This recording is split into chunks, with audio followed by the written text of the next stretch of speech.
Ladies and gentlemen, good morning or good afternoon, depending on where you're based. As is always, for me, it's an early morning day. And today with us, we have an exceptional speaker, Samriddhi Vij. Samriddhi Vij is currently an associate fellow for geopolitics at the Observer Research Foundation in the Middle East. She was also a research assistant for geopolitics, a senior editor at the Harvard Kennedy School, a assistant at Harvard University, a research assistant at Harvard's Belford Center, and started off her career with an internship at the United Nations. Samriddhi has a Bachelor of Arts in Economics, a Master of Arts in Economics, and a Master's in Public Policy Analysis from Harvard. She should be joining us shortly. We're going to have in-depth discussion about the Middle East and policy within the region, particularly with a focus in the Gulf regions. Samriddhi, thank you so much for joining. It's a pleasure and an honor to have you here. I've gone ahead and introduced you a little bit, but I would like to give you the floor so you can introduce yourself to the world as well. Hello, everyone. It is so great to be here and speaking to you, Alex. My name is Samriddhi, and I have a background in economics as well as policy. I graduated from the Howard Kennedy School in a master's in public policy, and since then, I've been focusing on Middle East and specifically Middle Eastern economies, and I am a geopolitical analyst. Great. So let's go straight to the point. You're focusing on the Middle East. What is it that you like about the Middle East that you see, and what is one policy reform that no one is talking about that could change everything in the region? Right. So I think when we talk about Middle East, I think we need to understand that it's not just one region. Mhm. It is four different regions, and this is something that I have spoken about in one of my papers as well. That you have to see Middle Eastern economies specifically from four different buckets, which is one is the high income economies, the second is the middle income economies. The third is middle income economies that are affected by conflict. And the fourth is the low income economies that are also affected by conflict. So, and this is something that, you can arrive at this bucketing, which is what I did through using World Bank's lists on income brackets as well as fragility and conflict. And when you see the region through this lens, you will realize that there is not one policy reform that can change the region, because the region is four different economic subsystems, and those four different economic subsystems require their own kind of reform. So if I say one policy reform that can transform the region, it is stop viewing the region from one lens, because the region has four different lenses at the very least, and each of those four different lenses demand a more customized approach. Okay, fair enough. And I guess my follow-up question to that is what kind of makes the focusing on the Gulf? So what kind of makes these countries an economic powerhouse? Uh, Mhm. how will they emerge as potential economic benchmarks and why? I feel they are already emerging as economic benchmarks, and I feel UAE is something that is a country that is leading that change. The UAE leadership, they are very smart and they are very forward looking, and what they have done is they have understood that oil is a finite resource, and it is going to run out someday, and therefore economic diversification is something that they need to be focusing on. And the UAE has been particularly successful in that. And there are other Gulf countries, such as Saudi, are also more and more focusing on that. And they are also extremely successful. And this success is it's not just something that I'm saying, but it is success that can be very significantly measured. UAE has now CEPAs, which are these kind of trade agreements that they have started. They have CEPAs around the world.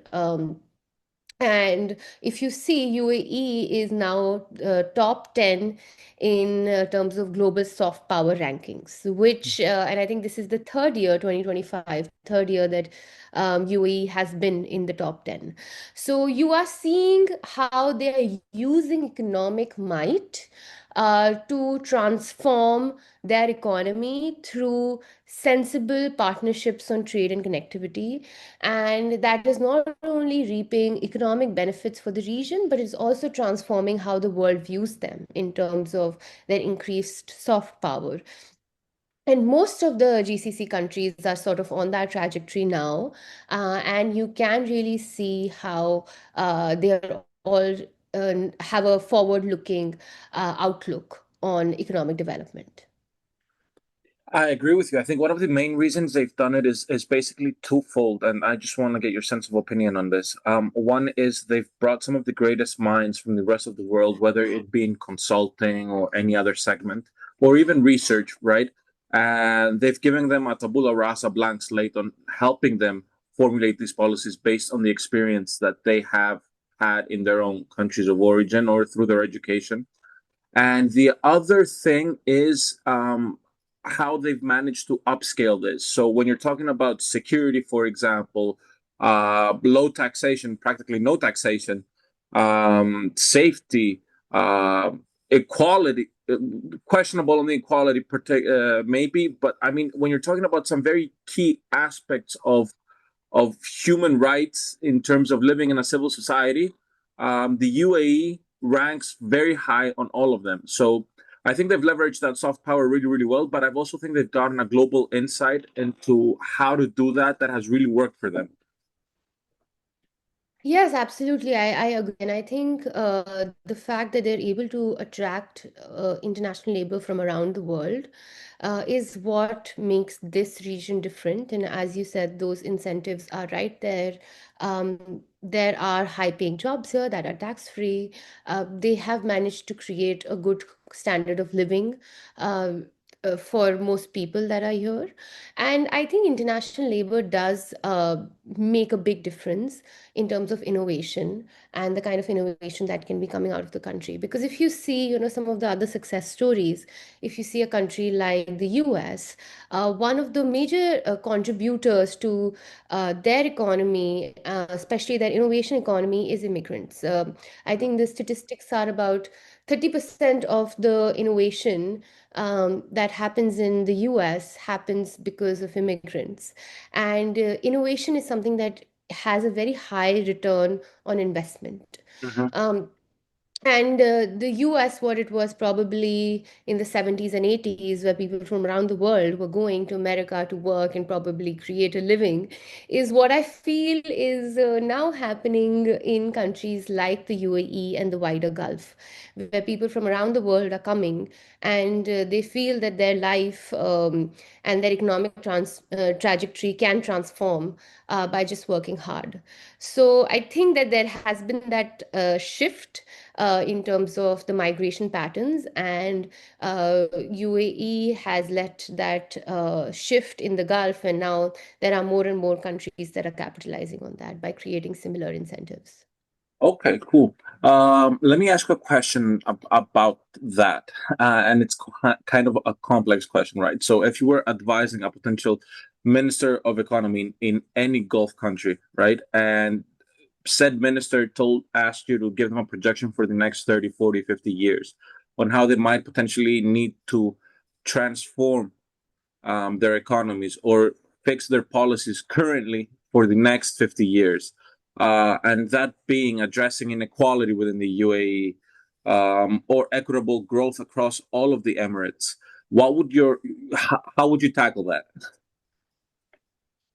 Right. I think those are very different problems, and I think each of them sort of merit their own answer. But in terms of what I feel largely the UAE, the big focus for the UAE should be, it should be innovation. And I think this is something that I feel very strongly about. But because there are different types of economies, there are service sector economies, there are manufacturing sector economies, and then there are innovation economies. And I feel like innovation economies are the most powerful because these are where your ideas are being generated and they are being exported to around the world, which is why we see a strong US, right? Because US is an innovation economy. The best ideas are being incubated in the US and then they are exported around the world. And I feel like a lot of, while the UAE has been extremely successful in what they are doing, a lot of the innovation is still imported. And what I mean by that is that most of the development that you see, it's sort of in partnership with the international firms, and that innovation needs to be indigenized. Now, that can be indigenized through two ways. One is increasing the capability of your local labor and your own population, which I think they are working on, and they through initiatives such as emiratisation, but and that needs to be upscaled. It is also to do with how do you create a long-term stake for international labor in the country. Because what is kind of happening in the UAE is that there are all these people that have moved in to work here, but now tomorrow, if say Saudi Arabia um, has a policy where they are paying more with and there are no taxes, then what is really stopping international labor from moving from, say, Dubai to Riyadh? And that is a question that all GCC countries have to answer, that how do they create a long-term stake for international labor in their country? Hmm. So that is that's a question that I feel like is the question at this point, because labor is what does lead to innovation. So that is the first thing, which is the people aspect of this question. How do you increase the capability of your local population, whether that is your own citizens or international labor, so that they keep innovating in the UAE, and not just the UAE, but Saudi, Qatar, Kuwait, whichever country that is. And I think the second big question, rather, second big answer is how do you incentivize the biggest companies in the world, such as a Microsoft or a Google, to not innovate in their home countries, but move to the Gulf and innovate here, which is to say, how can they move? How can you incentivize Microsoft or Google to move their global headquarters to the UAE? Because I think if that happens, that is when the innovation will become really indigenized. And I do feel countries in the GCC do have the power to do that. I do think that they do have the right incentives that they can give to these global firms to do that. And I think if they have to really indigenize innovation, those are the pathways to do that. That's an amazing point. I've never thought about it. Um, how how Yeah. how what kind of policies do you think they could implement that could bring Google's headquarters to the UAE or Microsoft? So, I mean, you said they have the capabilities to do it. How would you do it? I feel it is about setting the right kind of incentives. Of course, tax incentives are very, very important. We have seen, say, there are other countries like I think, say, Dublin, which is where Google's European headquarters are, for example, and they do have good tax policies, and that is what incentivizes countries. And that is something that UAE already does. I think it is also about the culture of the country, which I feel UAE does have a good culture, and it is able to. There's a lot of tolerance, which is something that they really pride themselves over, where it doesn't matter who you are, where you come from, what religion you follow, what you look like, but you have a place in the UAE, and I think that is again something which is very positive. And then there is also this sort of leadership push and this leadership dialogues that you need to be sort of having. So I think the structure of the economy is in place, the structure of the country is in place to be able to do it. There is a stronger policy push required to be able to attract these companies in that manner. And I do see that being possible to create that kind of a positive business environment. And it is a very business friendly country. Okay. I hear your point, and it's a very good point. I'm just thinking about it from the perspective of foreign policy, and I could potentially see it causing problems with, for example, diplomacy with the US or other nations, or even Ireland, for example. So I could see it potentially causing friction on a global scale. How Mhm. would the Gulf address that? Yes, I do understand that can cause friction with the US. But I feel, within the US right now, some of these companies are facing a bit of an issue, where if they do want to be manufacturing in some of the say Asian economies, there is a push to m- manufacture in the US, for example. And I think that is very hard to do because of just the supply chain, right? The supply chain it is just cheaper to manufacture in some parts of the world as opposed to the other. And also, building up some of these factories are it's a very long-term process.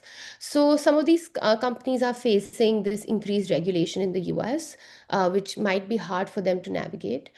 And in terms of, yes, there can be friction, but I think largely, businesses do what is best for business, and I think that is a sentiment that resonates with most of the countries, that the private sector will move where it is best for them and is best for profit. So I think it will be hard to change that beyond a point. And in largely, I feel there is the shift in geopolitics around the world. Initially, I think the world was focused on ideology, but over time, the world is now more focused on economy. And the large sentiment has become between countries, from where I see it, that we don't have to agree with each other to do business with each other. We just need to have economic gains, and that is what is enough to do business with each other. So I think putting all of that together, I think, yes, it is going to be a hard conversation to have, but at the end of the day, if you create the right incentives for businesses, it is finally the decision of the businesses to move or not move, right? Fair enough, fair enough. I was just curious because I've had this conversation with a couple of CEOs in the past, and they were moving most of their factories from, well, one Asian economy to another, and more specifically from China to, for example, India. And their argument Mm, was that um, China, we don't have any IP protection. It used to be cheaper labor; it's not that cheap mm. anymore. And Exactly. the working class was mid-range, and we're shifting to India because there's IP protection. If you walk out on the street, you get amazing people with amazing skill sets. For example, it was a gun manufacturer. I think it was Lockheed Martin, but if I'm not mistaken, and he was telling me that we walk out in the street, we can get an engineer in every corner. So the quality is extremely high. We have IP protection, and the overall quality of the product is going to be way better without any fear of IP sort of intellectual property being stolen. Do you think that something Mm, similar could happen in the UAE? mm. Yes, I agree to that. And I think that before I get to the exact crux of your point, I think I would also like to point out why, this is the reason why innovation economies are the best, right? Because if you have a manufacturing economy such as China's, eventually what happens is that you have a comparative advantage because your labor costs are low. But as your income rises, as overall the quality of life rises, your labor costs also increases, and then you lose your comparative advantage. And that is also true for a service economy where with an increase in per capita income, your labor costs increase as well. But if you have an innovation economy, you do not have that issue, right? Because the comparative advantage is always your ideas, it is always your intellect. And as long as you maintain that comparative advantage, as long as you continue to produce the best ideas in the world, you will continue to reap benefits of your economy. I think specifically focusing on your question, yeah, that is exactly what I am saying, that the businesses move where the profits are the highest. And of course, there are certain ethical considerations to this movement. And of course, there are some times where political and geopolitical dynamics dictate these movements, but largely that is what the private sector tries to do, which is maximize their economic return.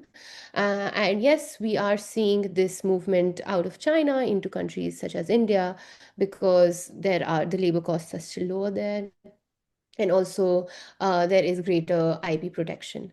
So IP is extremely, extremely important. I think this is also something that the UAE is trying to do, and they are going to be increasing this, that how do they make their IP laws strong? Because if you want to indigenize innovation, and you want innovation of the world to be domiciled out of the UAE, they would need very, very strong IP laws. Okay. Okay. Cool. Shifting a little bit into the private sector, right? Um, is there a policy framework? And I'm saying this as someone that loves. I have a big affinity for a company that's based out of the UAE that focuses on staking into real estate investments. So, my question to you is there a policy framework that enables and supports this local first tech innovation, or is it focusing on still bringing just players from the outside, so external players? No, there are local frameworks. Firstly, they have a policy of emiratization within the UAE, where there are some kind of requirements for the private sector to hire Emiratis, and there are incentives built around that, and that is really helping Emiratis integrate into the private sector, because in the past we've seen Emiratis have a preference for public sector jobs, but it is helping change that now. And along with that, there are more incentives which sort of incentivize Emirati entrepreneurs and Emirati innovation. So there are those structures in place. As I said, it is a very forward-looking country, and they are able to anticipate a lot of challenges and address that. On that note, talk to me a little bit about the sovereign wealth funds in the region. What role do they play in all of this? Are they shaping innovation agenda? Are they investors, architects? What's exactly the role in all of this dynamic? Yeah, I think they're doing a lot, and they're doing a lot of the things that you mentioned. And I feel like they're also, some of these investments are also abroad, the sovereign wealth investments, they're also abroad.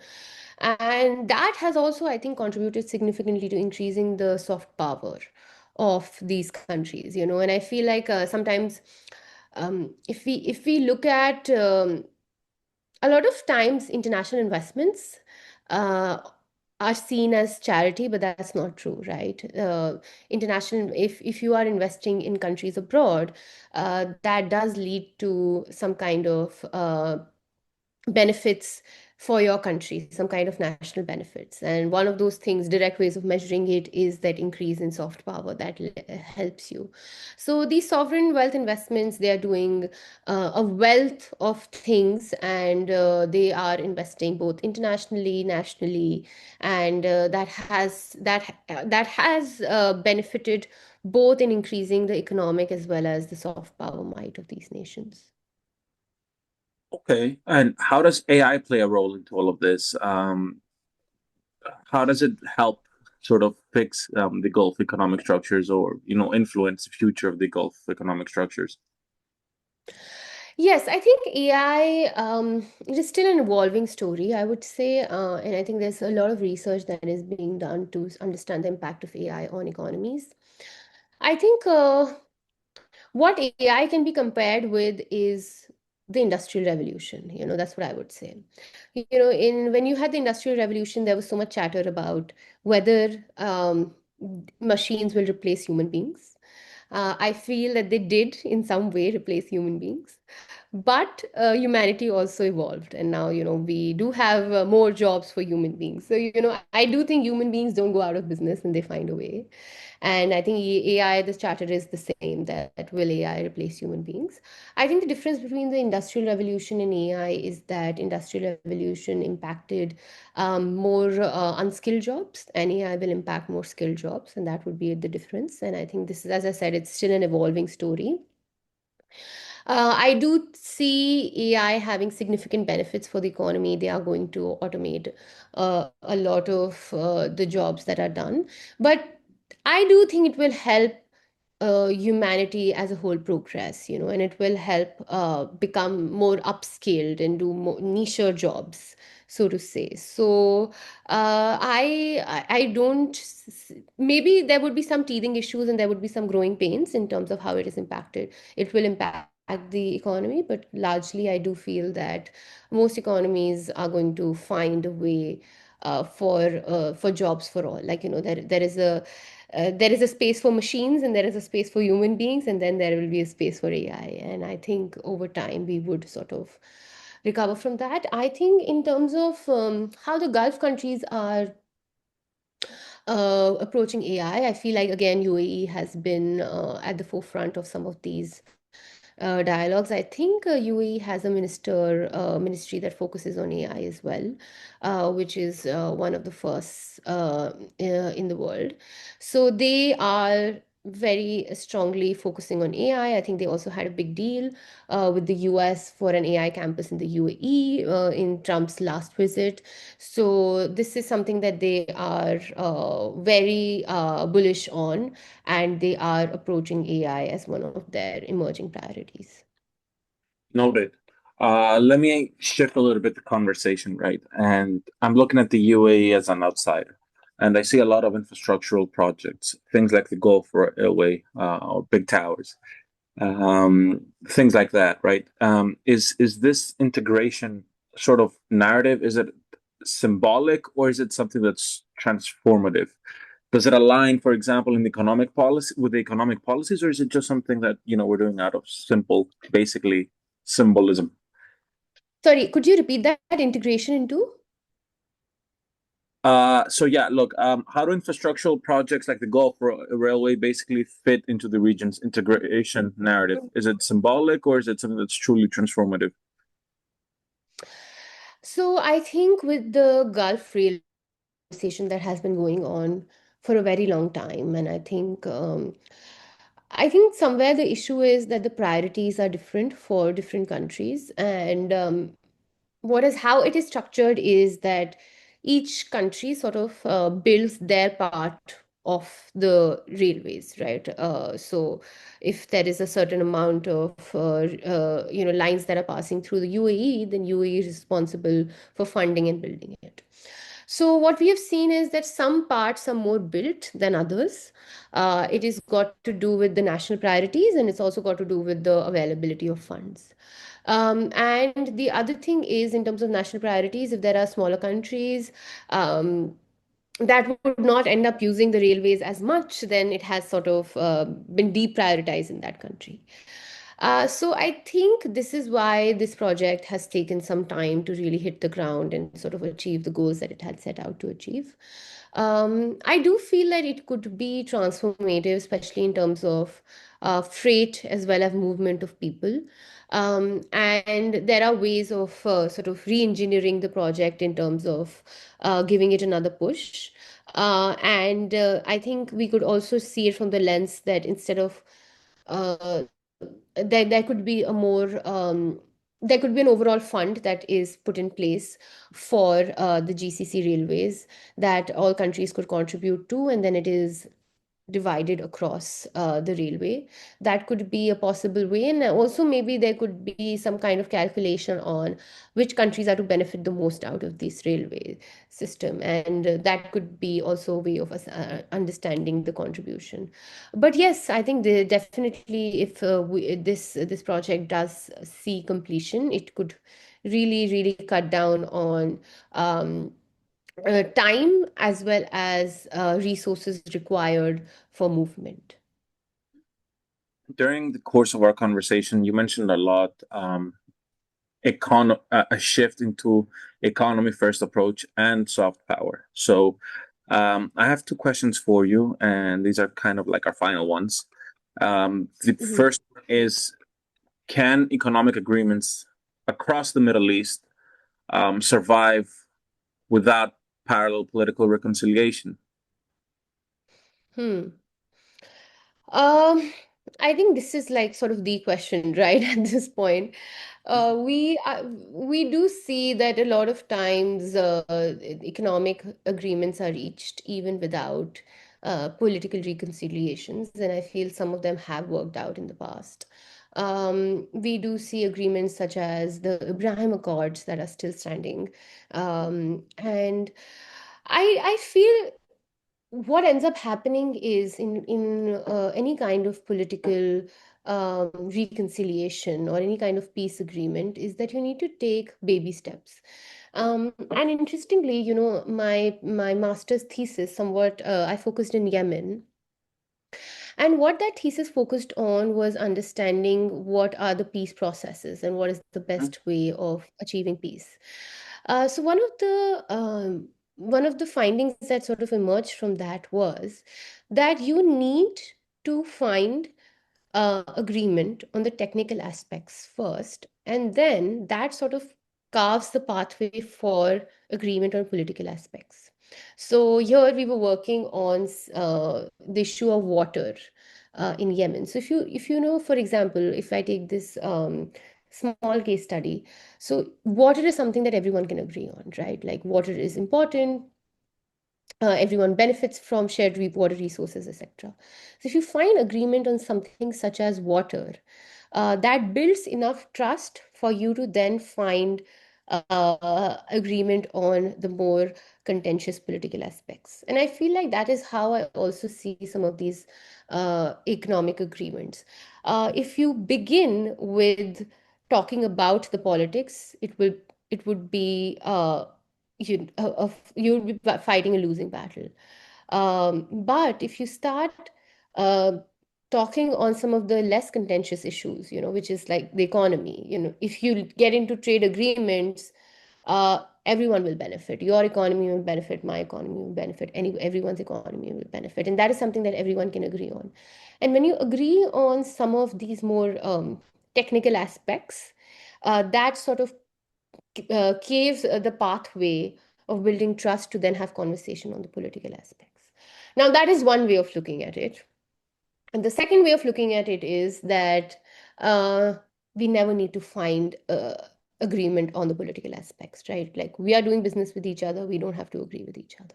So that is the second way of looking at it, that this can just sustain without us agreeing with each other. And I feel none of those approaches are right or wrong. I think it just depends on the countries that are involved. But having said that, I do think these economic agreements are really important and they do benefit uh, economies across. And no matter what pathway is next, whether it is the economic agreement and that is where it ends, or it is the economic agreement that will lead to a political one, I feel the economic agreements are important.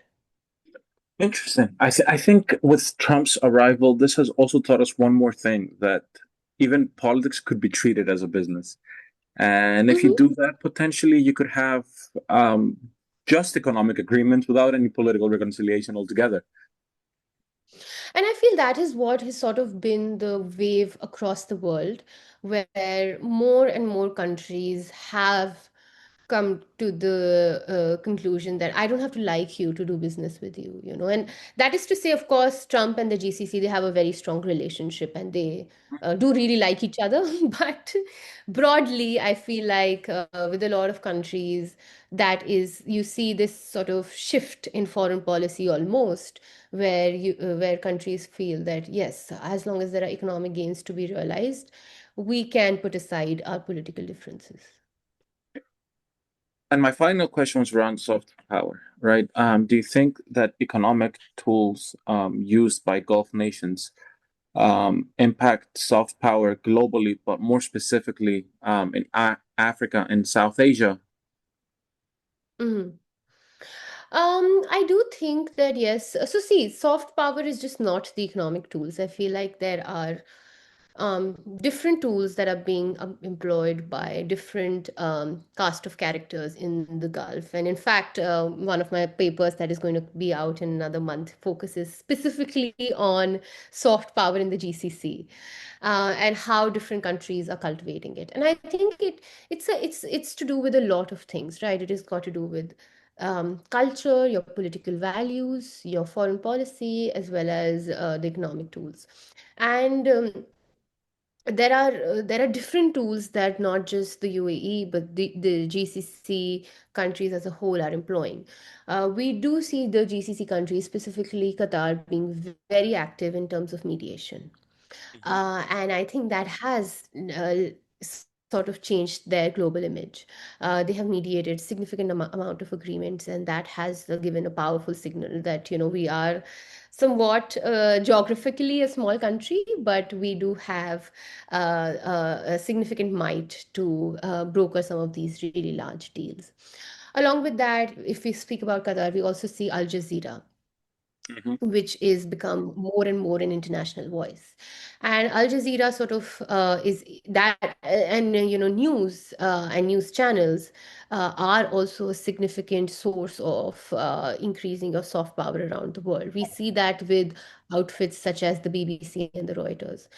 So, and then there is also another thing to say that mediation is important. Building this soft power is important, but it's also important to talk about it on an international stage, because there is another country, Oman, which indulges in a lot of mediation, but Qatar is somewhat is able to place those mediation efforts on the international stage through through outfits such as Al Jazeera.